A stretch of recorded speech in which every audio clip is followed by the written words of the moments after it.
شبیر علی وارثی صاحب کی بارگاہ میں ملتمس ہوں کہ وہ رونے کے منبر ہو کر مومنین کو اپنے کلام میں بلاکر سے ملتمس فرمائے آپ لوگ نعرہ صلوات بھیجیے محمد و آل محمد پر.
اسی بنانی پڑے گی.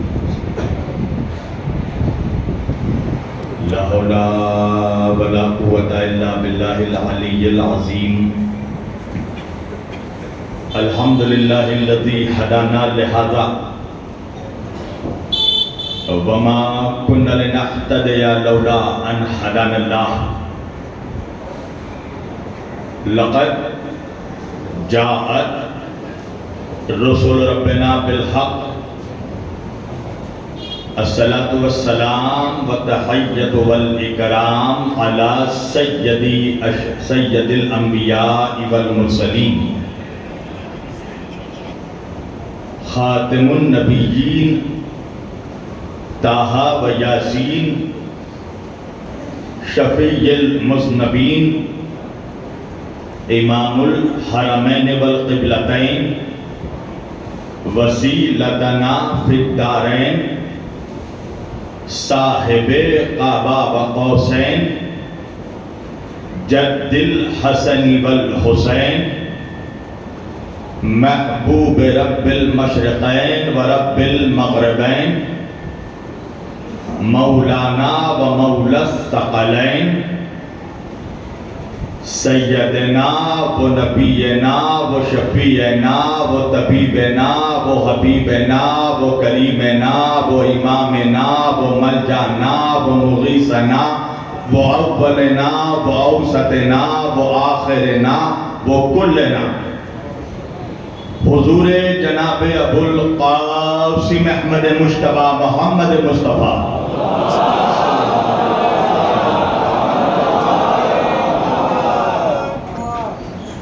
وأهل بيته الطيبين الطاهرين المعصومين المظلومين المنتخبين المنتجبين الغر الميامين وأصحابه المتقين المنتخبين المنتجبين ولعنة الله على أعدائهم أجمعين من ليلنا هذا إلى قيام يوم الدين. أما بعد فقد قال الله تعالى في الفرقان الحميد والمحكم كتابه المجيد وقوله الحق. بسم الله الرحمن الرحيم. يا أيها الذين آمنوا أطيعوا الله وأطيعوا الرسول وأولي الأمر منكم.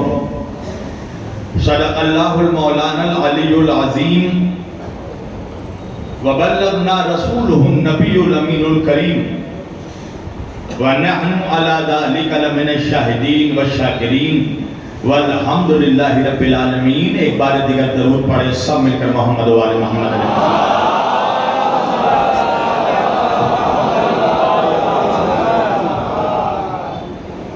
عزیزان گرامی قدر، وہ برادران ملت اسلامیہ، بندگان توحید، وہ عاشقان رسول و آل رسول، گدایان دربار بطول، مولا آپ سبوں کے جذبہ ایمانی کو زندہ و سلامت رکھے۔ جس سلسلہ گفتگو کا آغاز ہم نے اس سن 2023 کے عشرہ مجالس اور جو میرے لیے خمسہ مجالس ہے، جس کا آغاز ہم نے گزشتہ کل سے ہندوستان کی راجدھانی سرزمین دلی کے اس برہمپوری علاقے کے عظیم الشان اداخانہ عالیہ حیدری ہال سے کیا تھا، آج وہ اپنے دوسرے مرحلے میں داخل ہو چکی ہے۔ ہم نے گزشتہ کل اس خمسہ مجالس کے لیے جو عنوان گفتگو اور جس کا انتخاب کیا گیا، صاحبان ایمان اور صاحبان اطاعت، کل ہم نے اسی موضوع پر آپ لوگوں کے درمیان کچھ معروضات رکھے تھے، اور انشاءاللہ آج وہیں سے جہاں سے کل کی گفتگو ہم نے چھوڑی تھی، آج انشاءاللہ وہ گفتگو آگے بڑھے گی۔ کل میں نے آپ لوگوں کے گوشگزار یہ بات پہنچائی تھی کہ اللہ کے رسول جب آخری حج سے لوٹ کر آ رہے تھے، دیکھیے میرے نبی نے اپنی زندگی میں کل ایک حج کیا ہے، فرسٹ اینڈ دی لاسٹ، وہی پہلا وہی آخری، سن 10 ہجری میں۔ ایک بات تو سمجھ میں آ گئی نا مسلمانوں کہ حاجی بننا سنت رسول ہے، پر ایک جملہ میں کہوں گا، اس سے سنیں گے آپ بہت زور سے، حاجی بننا تو سنت رسول ہے، مگر الحاج بننا سنت رسول نہیں ہے۔ ارے جب پہنچ گئے ان کو میرا سلام۔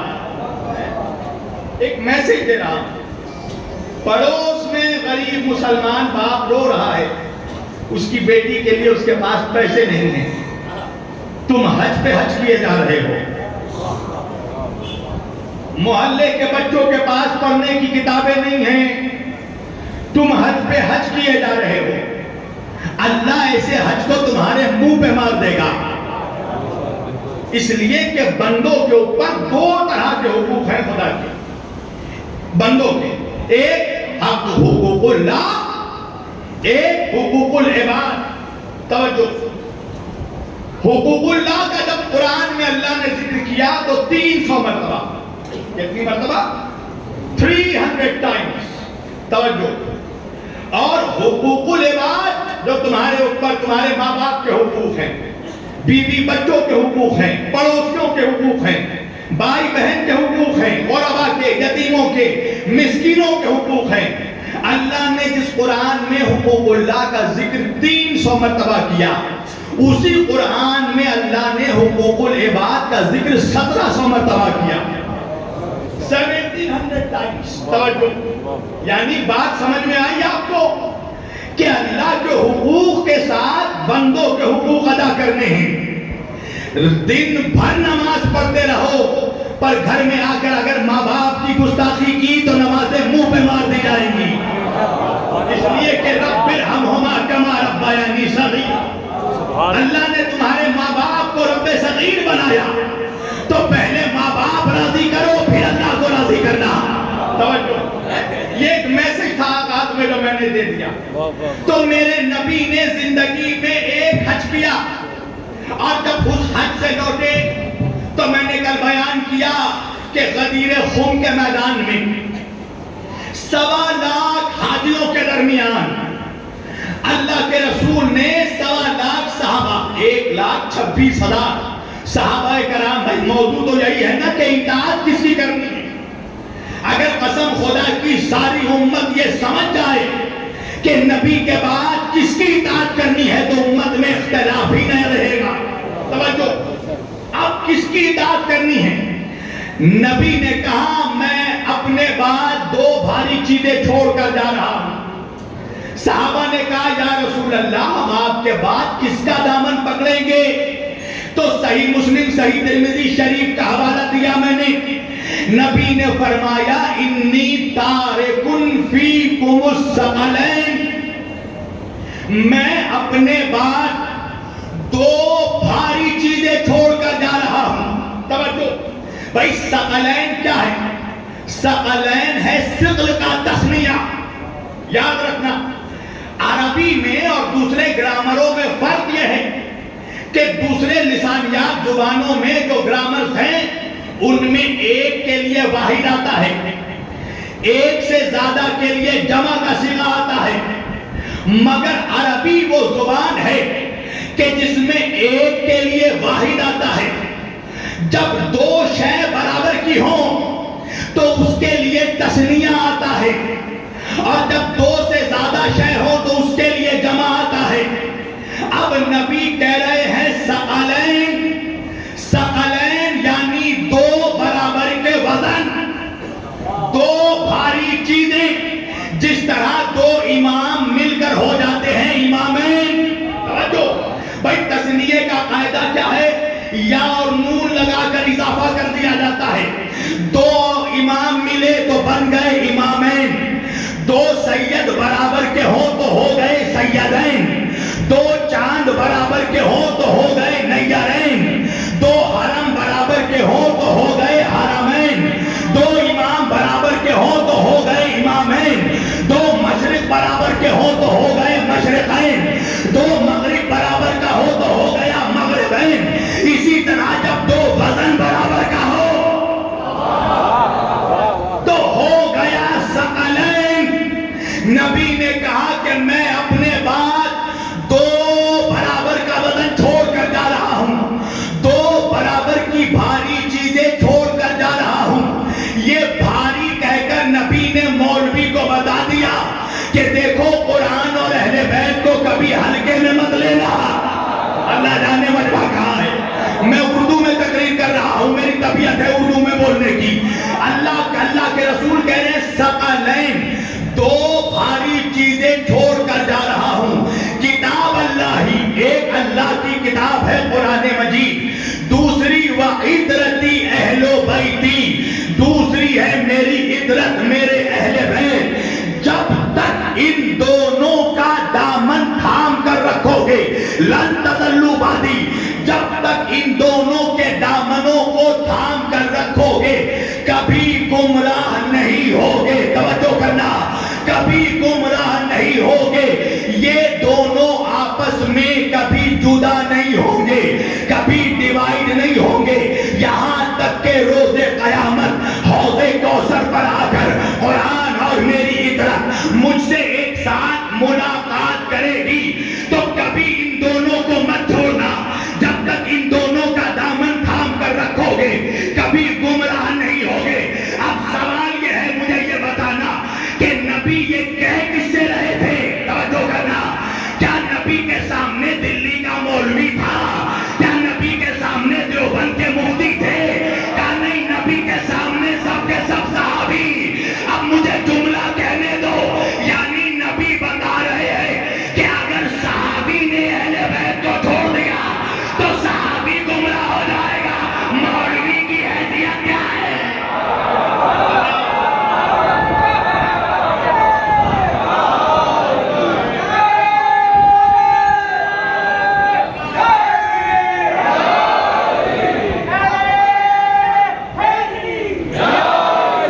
بھائی سوچنے کا مقام ہے. خرابات بھی پڑھے اسی طرح بلند آواز سے.